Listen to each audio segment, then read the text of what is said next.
everyone! Happy third Advent! So ngayon it's the third Sunday, it means third Advent. And meaning, malapit na tayo sa last, which is the fourth Advent, means magpapasko na. Pasko na mga my friends, so ready to rumble! So yung last is sa 21. 21 is the last Sunday before Christmas mga my friend. 22? Ah yeah, 22 is the last Sunday before Christmas mga my friend.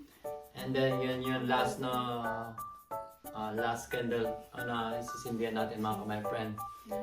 Yeah. So magsisindi is last time si Vanessa nagano. So ngayon is ako na magsisindi ngayon mga my friend. Tara na, sindihan na natin mga my friend. Magsisindi ng pang third Advent mga my friend. Dito sa Germany mga my friend is ito yung traditional nila although sa Europe ko na lang kung saan pa. Sa United States ano din ba nila to? So it is the first Sunday and then second Sunday. Wait, parang mahina yung ano natin mga my friend, yung lighter natin. Nasa kaya natin ito yung pang third mga my friend.